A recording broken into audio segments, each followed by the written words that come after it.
disunahkan tabur bunga di atas kuburan.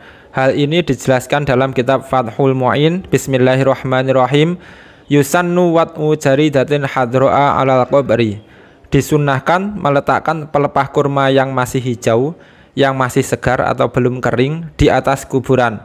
Alasannya lil ittiba'i, karena mengikuti apa yang pernah dilakukan oleh Rasulullah SAW.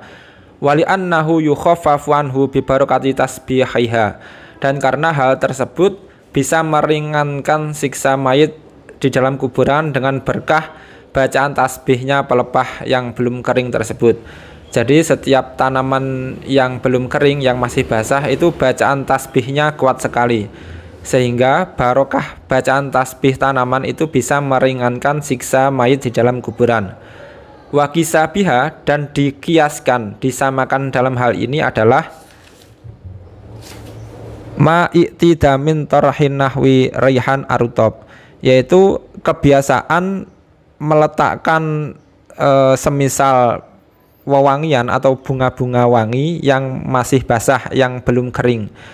Jadi meletakkan bunga-bunga wangi yang belum kering, yang masih basah itu disunahkan karena dikiaskan dalam masalah yang pertama tadi. Wa yahrumu akhdhu syai'in minhuma ma lam yaibasa, dan diharamkan untuk mengambil kedua hal tersebut, yaitu mengambil pelepah kurma yang belum kering atau bunga-bunga yang masih wangi, yang masih segar, itu diharamkan diambil di atas kuburan selama belum kering. Itu diharamkan. Alasannya apa? Lima fi akhdhil ula min tafwiti hadhil mayyiti al-ma'tsuri anhu sallallahu alaihi wasallam. Karena dalam masalah pertama, dalam masalah meletakkan pelepah kurma, jika diambil itu bisa memutus bagian yang manfaat untuk mayit, yang mana hal tersebut tercantum dalam hadisnya Nabi Muhammad SAW. Di hadis Nabi disebutkan Rasulullah meletakkan pelepah kurma yang masih basah itu supaya meringankan siksa mayit. Nah, ketika pelepah kurma itu diambil, itu bisa memutus hak yang bermanfaat bagi mayit. Wa fi tsaniyati min tahfiti haqqil mayiti birtiyahil malaikati an-nazilina lidzalika.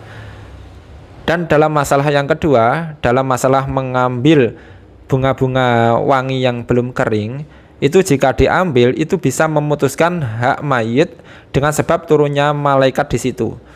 Nah, jadi ketika ada wewangian itu malaikat itu suka mendekat. Ketika di atas kuburan diberi wewangian seperti bunga-bunga yang masih wangi, itu malaikat turun di situ dan hal itu bermanfaat bagi mayit. Ketika bunga tersebut diambil, maka Anda memutus hak mayit karena mayit tidak mendapatkan barokahnya malaikat, karena malaikat pergi dari situ karena bunganya Anda ambil. Demikian keterangan dalam kitab Fathul Mu'in. Wallahu a'lam bishawab.